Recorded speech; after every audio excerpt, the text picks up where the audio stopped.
নমস্কাৰ বিয়লি খবৰৰ সৈতে ষ্টুডিঅত মই পাপৰি সামগুৰিত নিৰ্বাচনী প্ৰচাৰ উত্তাল পৰিস্থিতি আজিও অব্যাহত আছে কংগ্ৰেছৰ হৈ প্ৰচাৰ চলাবলৈ যোৱা বিধায়ক নুৰুল হুদাক পহু খেদা বিজেপিৰ সমৰ্থকৰ সামগুৰি উডমাৰীত কংগ্ৰেছ প্ৰাৰ্থী জনৰ হৈ প্ৰচাৰ চলাবলৈ গৈছিল বিধায়ক গৰাকী বিজেপিৰ সমৰ্থকসকলে কংগ্ৰেছৰ প্ৰচাৰ সভাত দিয়ে বাধা ৰাইজে খেদি পঠিয়াই ৰূপহীৰ কংগ্ৰেছ বিধায়ক গৰাকী বিজেপি সমৰ্থকসকলে দিলে নুৰুল হুদা গো বেক ধ্বনি ধাৰাবাহিকভাৱে নিৰ্বাচন কেন্দ্ৰিক হিংসা সামগুৰিত চলি আছে তাৰ মাজত নুৰুল হুদাকো গোবেক ধ্বনি দিলে বিধায়ক নুৰুল হুদা পহু খেদা দিলে সামগুৰিত ৰাইজে সামগুৰিত কংগ্ৰেছ বিধায়ক গৰাকীক পহু খেদা দিলে কাঞ্জিল হুছেইনৰ হৈ তেওঁ প্ৰচাৰ চলাবলৈ উডমাৰীলৈ গৈছিল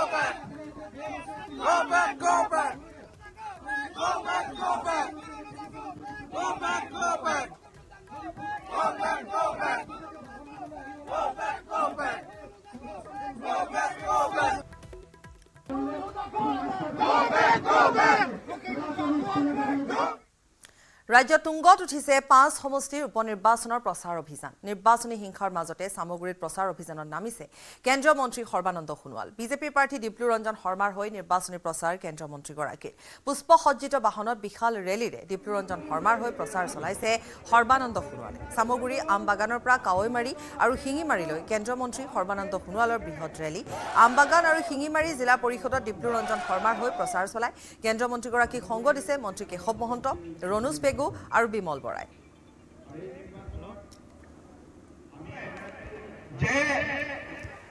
যেতিয়া তেখেতে 2014 চনত প্ৰধানমন্ত্ৰী শপত গ্ৰহণ কৰিলে তেখেতে ক'লে মই কেৱল প্ৰধানমন্ত্ৰী হিচাপে নহয় প্ৰধান সেৱক হিচাপে ৰাষ্ট্ৰ সেৱা দেশ সেৱা কৰিবৰ কাৰণে সমাজ সেৱা কৰিবৰ বাবে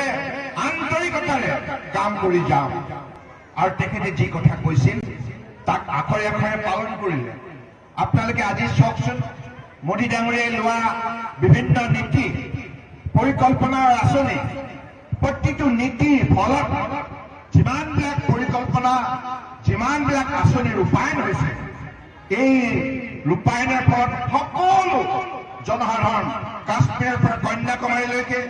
অৰুণাচল প্ৰদেশৰ পৰা গুজৰাটলৈকে সকলো ৰাজ্যত সকলো কেন্দ্ৰীয় শাসিত অঞ্চলত বসবাস কৰা প্ৰতিখন গাঁও চহৰ পাহাৰ ভৈয়াম সকলো লোকে আজি উপকৃত হৈছে গতিকে সবকা সাথ সবকা বিকাশ যিটো সাৰ্বজনীন মানৱীয় নীতি দেশ সেৱা কৰা সকলোকে সমদৃষ্টি ৰাখি সকলোকে সমমৰ্যাদা প্ৰদান কৰি সকলোকে উন্নয়নৰ ক্ষেত্ৰত সুযোগ প্ৰদান কৰি আজি ভাৰত ৰাষ্ট্ৰক তেখেতে বিশ্বৰ পঞ্চম সৰ্ববৃহৎ অৰ্থনীতি হিচাপে গঢ় দিবলৈ সক্ষম হ'ল আৰু মোদী ডাঙৰীয়াই জাতি ধৰ্ম ভাষা নিৰ্বিশেষে দেশ সেৱা কৰাৰ বাবে আজি তেখেতক বিশ্বৰ কোনকেইখন ৰাষ্ট্ৰই সন্মান দিছে সৰ্বোচ্চ অসামৰিক সন্মান আমি সকলোৱে এই কথা শুনি অত্যন্ত আনন্দিত হওঁ মোদী ডাঙৰীয়াই ভাৰতবৰ্ষৰ বুকুত বসবাস কৰা হিন্দু মুছলমান খ্ৰীষ্টান বুদ্ধিষ্ট জৈন শিখ বিভিন্ন জাতি জনগোষ্ঠী ভাষা ভাষী লোকক যেনেধৰণে নিস্বাৰ্থভাৱে সেৱা আগবঢ়ালে ভক্তিভাৱেৰে সেৱা আগবঢ়ালে তাৰ ফলত ইজিপ্ত ৰাষ্ট্ৰৰ মাননীয় প্ৰধানমন্ত্ৰীয়ে নৰেন্দ্ৰ মোদী ডাঙৰীয়াক অৰ্ডাৰ অফ দি নাইল ৰাষ্ট্ৰৰ সৰ্বোচ্চ সন্মান ইজিপ্তেহে আপোনালোকে সকলোৱে জানে ইজিপ্ত ৰাষ্ট্ৰত কোনে বসবাস কৰে ধৰ্মীয় আমাৰ ইয়াত ধৰ্মীয় সংখ্যালঘুসকলে ইছলাম এখন ৰাষ্ট্ৰ ইছলামিক কাণ্ট্ৰি সেইখন ৰাষ্ট্ৰই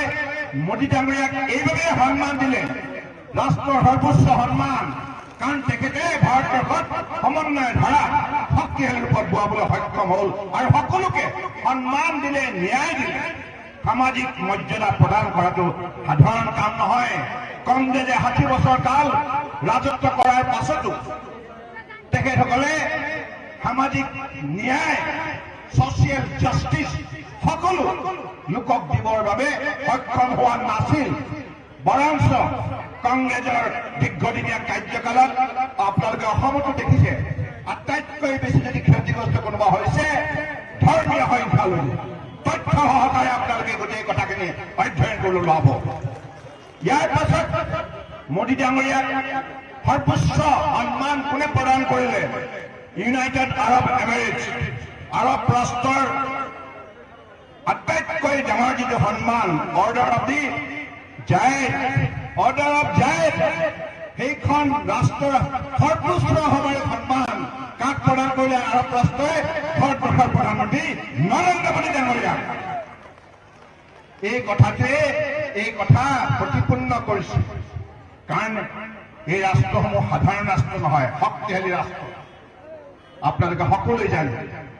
কাৰণ ভাৰতবৰ্ষত আজিৰ তাৰিখত আপোনালোকে প্ৰত্যেকখন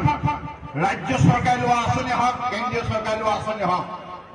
কোনো এখন আঁচনিৰ পৰা ধৰ্মীয় সংখ্যালঘুক বঞ্চিত কৰা হোৱা নাই PM কিষাণৰ পৰা আৰম্ভ কৰি উজালাই হওক বিভিন্ন ধৰণৰ সৌভাগ্যই হওক স্বচ্ছ ভাৰত অভিযানে হওক সকলো আঁচনিৰ সুফল ধৰ্মীয় সংখ্যাগুৰু সমান্তৰালভাৱে পাবলৈ সক্ষম হৈছে এইখন ভাৰতবৰ্ষত শান্তি প্ৰতিষ্ঠা কৰি নৰেন্দ্ৰ মোদী ডাঙৰীয়াই এতিয়া বিশ্ব শান্তিৰ বাবে সকলো ৰাষ্ট্ৰৰ সৈতে কথা পাতিছে আজি ৰাছিয়া আৰু ইউক্ৰেইনৰ যুদ্ধৰ সামৰণি পেলাবৰ বাবে তেখেতে কেনেধৰণে উদ্যোগ লৈছে আপোনালোকে সকলোৱে এই কথাবিলাক গম পাইছে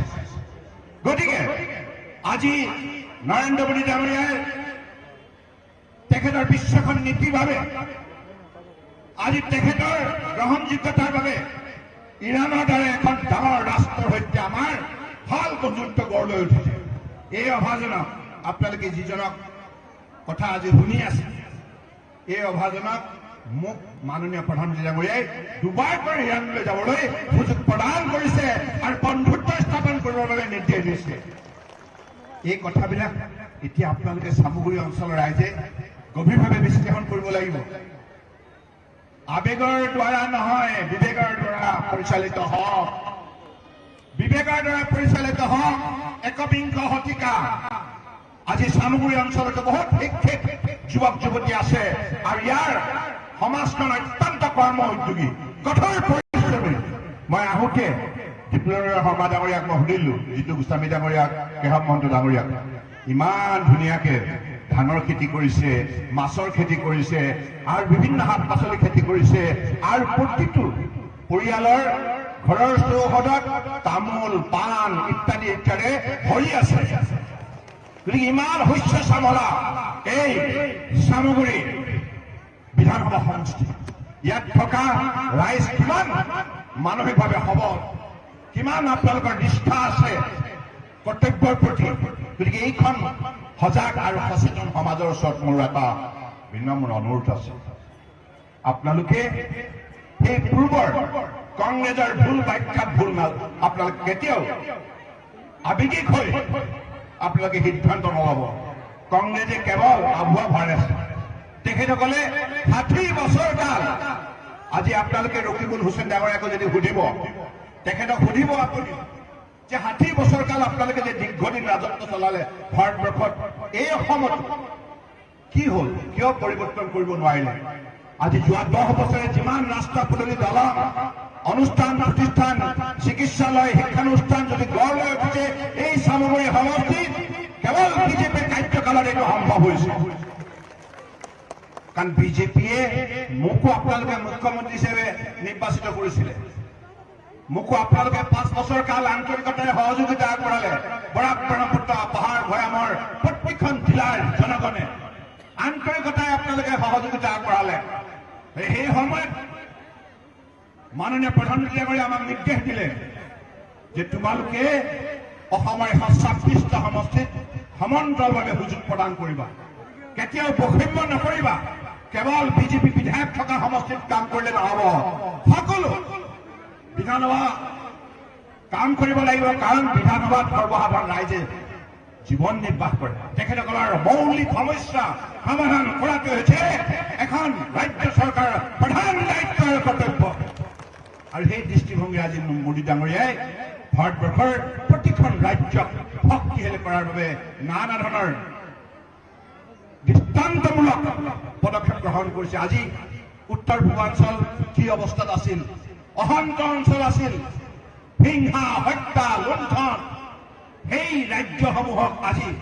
শান্তি প্ৰতিষ্ঠা কৰি উন্নয়নৰ দিশত ক্ষিপ্ৰতাৰে আগুৱাই নিবৰ বাবে ইয়াৰ আন্তঃগাঁথনি ৰাস্তা পদূলি দলং যোগাযোগ যাতায়াত বিভিন্ন ধৰণৰ মেডিকেল কলেজ এইমছ নানা ধৰণৰ আৰু এয়া সামগ্ৰীৰ পৰা পোনপটীয়া সম্প্ৰচাৰ দেখুৱালো আমি কেন্দ্ৰীয় মন্ত্ৰীগৰাকীয়ে তাত প্ৰচাৰ চলাইছে দীপ্তিৰঞ্জন শৰ্মাৰ হৈ ইফালে কংগ্ৰেছ প্ৰাৰ্থী তানজিল হুছেইনৰ হৈ ব্যাপক প্ৰচাৰ চলাই থকা হৈছে নিৰ্বাচনী প্ৰচাৰত ভাগ লৈছে তানজিল হুছেইনৰ মাতৃয়েও নগাঁও তানজিলৰ মাতৃ নাজ হুছেইনে প্ৰচাৰ সভাত গীত গাইছে সংখ্যালঘু লোকৰ এটা জনপ্ৰিয় গীত নাজ হুছেইনৰ কণ্ঠত একেখন প্ৰচাৰ সভাত অংশ লৈছে ৰকিবুল হুছেইনে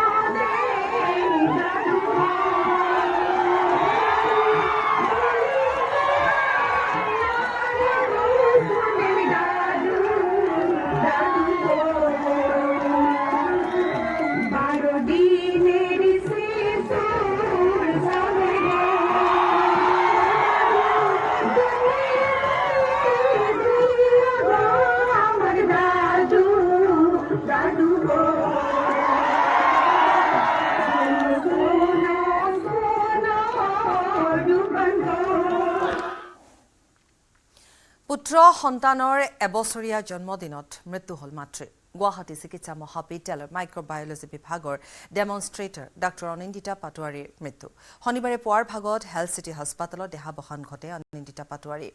মৃত্যুৰ সময়ত অনিন্দিতাৰ বয়স আছিল ৩২ বছৰ 10 মাহ ধৰি তেওঁ কৰ্কট ৰোগত আক্ৰান্ত হৈ আছিল সংগীত আৰু সত্ৰীয়া নৃত্যশিল্পী হিচাপেও প্ৰতিষ্ঠিত আছিল ডক্টৰ অনিন্দিতা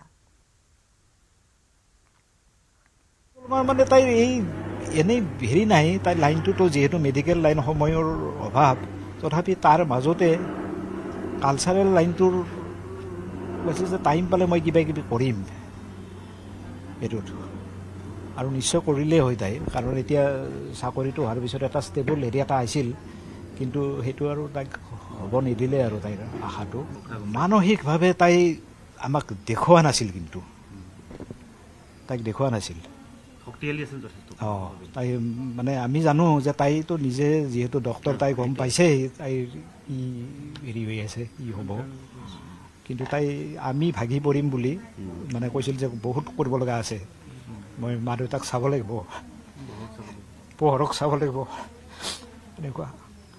আৰু জোৱাই মানে তাৰ হাজবেণ্ড যথেষ্ট কৰিছে তাইক জীয়াই তোলাৰ কাৰণে তুলনা নাই বহুত কৈছে তাই প্লেন আছিল আমি গোটেইবিলাক বাহিৰত যাম ফৰেন যাম মা দেউতাক সকলো হৈ যাব এইবিলাক আছিল তাই অখিল গগৈক তীব্ৰ কটাক্ষ মানকাছৰৰ বিধায়ক আমিনুল ইছলামৰ অখিল গগৈক ভাল অভিনেতা বুলি কটাক্ষ কৰিলে এআইডিএফৰ বিধায়কগৰাকী অখিল গগৈ গৈ আছে কিছুমান মানুহ অখিল গগৈক চাব আহে অখিল গগৈক চাবৰ কাৰণে এই কাৰণে আহে যে তেখেতে টিভিত সদায় ওলাই থাকে মিডিয়াত সদায় ওলাই থাকে তেখেতৰ এটা ক্ৰেজ আছে চাবৰ কাৰণে ভোট দিয়াৰ ক্ষেত্ৰত কি কৰিব এটা সময়ে ক'ব এইবিলাক য'ত তেখেতৰ কোনো জিপি কমিটি নাই আঞ্চলিক কমিটি নাই ডিষ্ট্ৰিক্ট কমিটি নাই কোনো বুথ কমিটি নাই তাতেও মানুহ হৈছে তাৰমানে এইটোৱে নহয় যে তেখেতৰ মানুহ হ'লেই যে হ'ব এইটো কথা নহয় আজি চিনেমা এক্টৰ এজন দি দিয়ক বা কোনোবা এজন দি দিয়ক মানুহ হ'ব তেখেতেতো ভাল অভিনেতা অভিনয় কৰে আৰু তেখেতৰ ভাল অভিনয় হিচাপে ভাল অভিনেতা মানে এক্টিং কৰিব পাৰে বুলি চবে জানে সেইকাৰণে অখিল গগৈক যিটো কৰিছে মই ভাবোঁ যে এইটো ভোটৰ ক্ষেত্ৰত কোনো পৰিৱৰ্তন নহয় নৰ্থ ইষ্টাৰ্ণ হিল ইউনিভাৰ্চিটিত অব্যাহত আছে আজিও শিক্ষাৰ্থী প্ৰতিবাদৰ মাজতে শাৰীৰিকভাৱে অসুস্থ হৈ পৰিছে তিনিগৰাকী শিক্ষাৰ্থী কেইজন হৈছে শ্বিলং অসামৰিক চিকিৎসালয়ত তেওঁলোকক ভৰ্তি কৰোৱা হৈছে অৱশ্যে ইতিমধ্যে দুগৰাকী শিক্ষাৰ্থীক যাবলৈও দিয়া হৈছে হাস্পাতালৰ পৰাই তেওঁলোকে আমৰণ অনশন অব্যাহত ৰখাৰ হুংকাৰ প্ৰদান কৰে নেহুৰ শিক্ষাৰ্থী প্ৰতিবাদে পাৰ কৰিছে 90 ঘণ্টা উপাচাৰ্যৰ বিৰুদ্ধে কঠোৰ প্ৰতিবাদ সাব্যস্ত কৰিছে শিক্ষাৰ্থীসকলে লগতে পঞ্জীয়ক আৰু উপপঞ্জীয়কৰ পদত্যাগৰ দাবী উত্থাপন কৰিছে শিক্ষাৰ্থীসকলে Till date, no assurance has been made. We will only stop from this hunger strike unless the VCs step down. We have sent a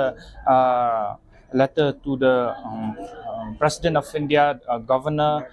Chief Minister, and all the ministers of Meghalaya, and including the 3 MPs. Yes, at this time we feel neglected because it's been 90 hours. Still, the students haven't eaten anything. ৰাজ্যৰ 6 জনগোষ্ঠীৰ জনজাতিকৰণক লৈ জনজাতি পৰিক্ৰমা দপ্তৰ মন্ত্ৰী Joel ওৰামে বিতৰ্কিত মন্তব্য কৰাৰ পিছতে এতিয়া জাঙুৰ খাই উঠিছে দল সংগঠন। তিনিচুকীয়া থানা চাৰিআলিত প্ৰধানমন্ত্ৰী, কেন্দ্ৰীয় জনজাতি মন্ত্ৰী আৰু মুখ্যমন্ত্ৰীৰ পুতলিকা দাহ কৰি উত্তাল প্ৰতিবাদ সাব্যস্ত কৰে। প্ৰতিবাদৰ সময়ত আৰক্ষীৰ হতাহতিৰো সৃষ্টি হয় প্ৰতিবাদকাৰী। হতাহতিত কেইবাজনো প্ৰতিবাদকাৰীৰ লগতে আৰক্ষীও গুৰুতৰভাৱে আঘাতপ্ৰাপ্ত হৈছে।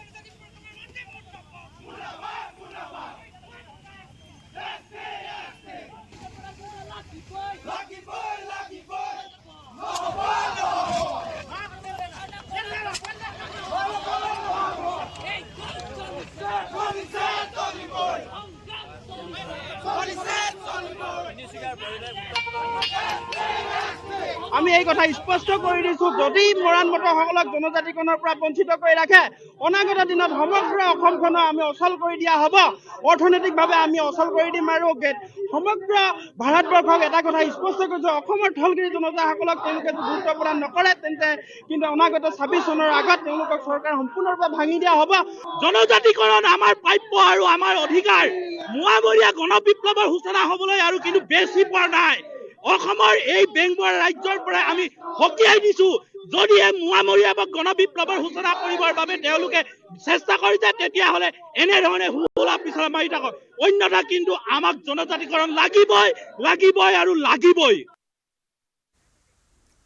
শনিবাৰে পুৱাই পাকিস্তানৰ বেলুচিস্তানত সংঘটিত হয় এটা ভয়ংকৰ বিস্ফোৰণ। কোয়েটা ৰেল ষ্টেচনত হোৱা বিস্ফোৰণটোত অতি কমেও 24 জন লোকৰ মৃত্যু হোৱাৰ লগতে 40 জনতকৈ অধিক লোক আহত হৈছে। সংকটজনক অৱস্থাত বহুকেইজন লোক উদ্ধাৰ হোৱালৈ চাই নিহতৰ সংখ্যা বৃদ্ধি পোৱাৰো আশংকা প্ৰকাশ কৰিছে। কোয়েটা ৰেল ষ্টেচনৰ পৰা এখন ৰেল পেছোৱাৰ অভিমুখে যাত্ৰা কৰাৰ সময়তে বিস্ফোৰণ সংঘটিত হয়। আত্মঘাতী বোমাৰুৱে এই বিস্ফোৰণ সংঘটিত কৰা বুলি কোয়েটা আৰক্ষীয়ে সন্দেহ প্ৰকাশ কৰিছে। বিস্ফোৰণৰ পাছতে অঞ্চলটোৰ চিকিৎসালয়ত ইমাৰ্জেঞ্চি ঘোষণা কৰি আহত লোকসকলক ভৰ্তি কৰোৱা হয়। পাকিস্তানৰ আটাইতকৈ বৃহৎ তথা দুখীয়া ৰাজ্য বেলুচিস্তানত বিচ্ছিন্নতাবাদী বিদ্ৰোহীয়ে বিভিন্ন সময়ত কুটাঘাত সংঘটিত কৰি আহিছে। বেলুচিস্তানৰ বিচ্ছিন্নতাবাদীয়ে পূৰ্বেও পাকিস্তানত বিদেশী মূলৰ চীনৰ প্ৰকল্পৰ বিৰোধিতা কৰি কুটাঘাত কৰি আহিছে। অঞ্চলটোত বেলুচ লিবাৰেশ্যন আৰ্মীয়ে সঘনাই কুটাঘাত সংঘটিত কৰি আহিছে। শনিবাৰৰ বিস্ফোৰণটোৰ আঁৰতো বেলুচিস্তানৰ বিচ্ছিন্নতাবাদীৰ আত্মঘাতী বোমাৰো জড়িত থকাৰে সন্দেহ প্ৰকাশ কৰা হৈছে।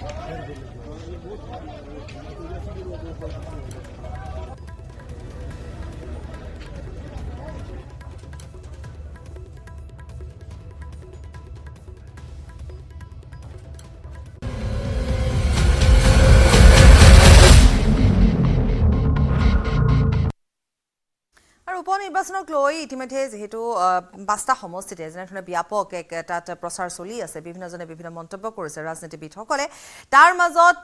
কিছু কথা মন্ত্ৰী অশোক সিংঘালে কৈছে যে চিডলিত হাগ্ৰামা নহয়, ৰাইজহে ফেক্টৰ। চিডলিত এই মন্তব্য কৰিছে আৰু ইউপিপিএলৰ প্ৰাৰ্থী নিৰ্মল কুমাৰ ব্ৰহ্মৰ হৈ তেওঁ প্ৰচাৰত নামিছে। মিত্ৰজোঁটৰ প্ৰাৰ্থীগৰাকী বিপুল ভোটত জয়ী হ'ব বুলিও তেওঁ দাবী কৰিছে। গঠনিকভাৱে আমি খুব মজবুত, ইউপিপিএল দলো মজবুত, এজিপি দলৰো কিছু কিছু আছে। আমি সবে মিলি মিত্ৰজোঁটে প্ৰাৰ্থীক বিপুল ভোটত জিকাবৰ কাৰণে আগবাঢ়ি আছোঁ। এই শেষৰ দুদিন কেনেধৰণৰ প্ৰচাৰ চলিব? যেনেকৈ চলি আছিল তেনেকৈ চলিব। শেষৰ 2 দিন কি আৰু মানে ৰেলী, ঘৰে ঘৰে যোৱা, মানুহৰ আশীৰ্বাদ লোৱা, যোনে যি কৈছে আৰু মোৰ ক'বলৈ আমাৰ কৰিব লগা আমি কৰি আছোঁ। হাগ্ৰামা ফেক্টৰ হ'ব পাৰে? পাব্লিকে ফেক্টৰ হয়, ইলেকশ্যনত কোনো লিডাৰ ফেক্টৰ নহয়। পাব্লিকে যদি ভোট নিদিয়ে তেতিয়া কি হ'ব? বঙাইগাঁও তুংগত কংগ্ৰেছৰ নিৰ্বাচনী প্ৰচাৰ। দোকানে দোকানে গৈ নিৰ্বাচনী প্ৰচাৰ চলাইছে কংগ্ৰেছ প্ৰাৰ্থী ব্ৰজেনজিৎ সিনহাই। ব্যৱসায়ী আৰু গ্ৰাহকৰ কাষত দলে বলে উপস্থিত হৈ প্ৰচাৰ চলালে কংগ্ৰেছ প্ৰাৰ্থীগৰাকী।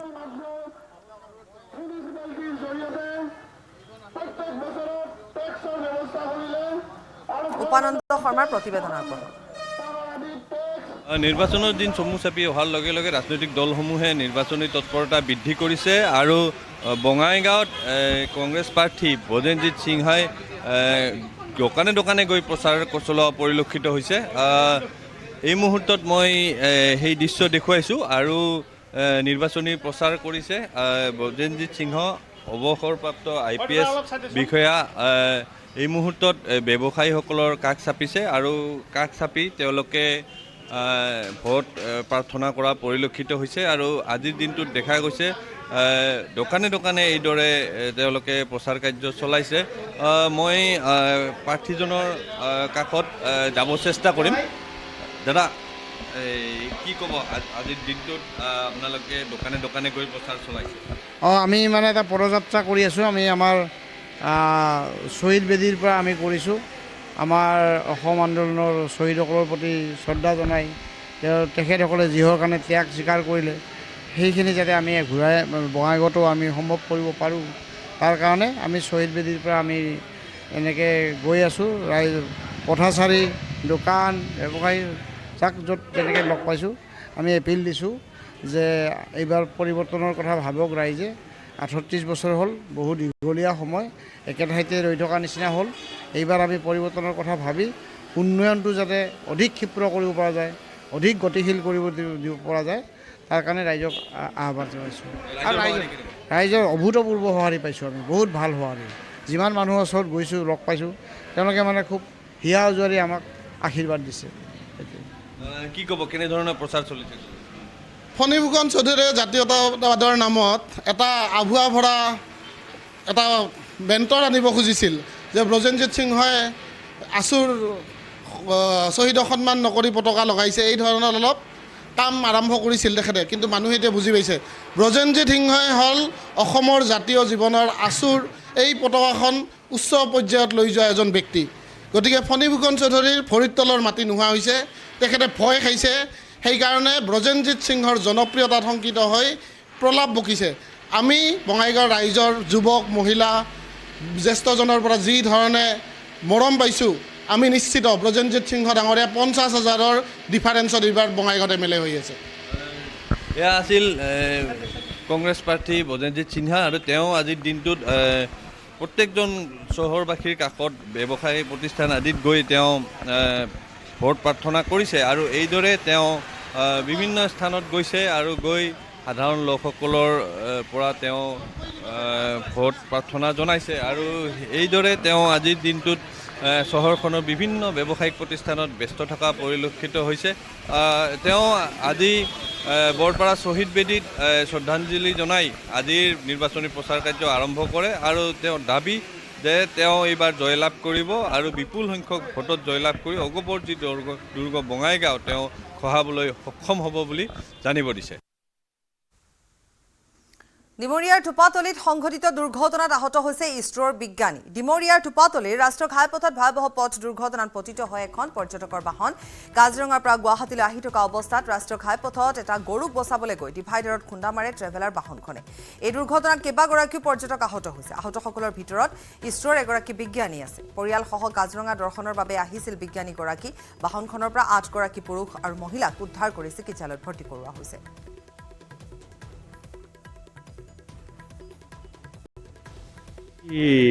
गुवाहाटी को चल रहा है हाँ काजीरंगा से कैसे हम नहीं देखा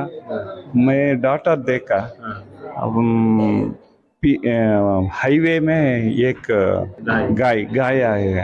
सडनली हाँ कैटल हाँ आ गया पता नहीं बाद में क्या हो गया डिवाइडर रूट में उधर ऑपोजिट साइड में गिर गया 2-3 कितने लोग थे आप लोग 8 लोग গোৱালপাৰাৰ গোবিন্দপুৰত নৱজাতকৰ মৃতদেহ উদ্ধাৰ কালভাৰ্টৰ তলত মৃতদেহটো প্ৰত্যক্ষ কৰে স্থানীয় লোকে পলিথিনৰ কাগজত মেৰিয়াই থোৱা আছিল মৃতদেহটো পথৰ কাষত থকা নলাত পেলাই থৈ গৈছিল নৱজাতকৰ মৃতদেহ ঘটনাক লৈ সমগ্ৰ অঞ্চলটোতে চাঞ্চল্য বিৰাজ কৰিছে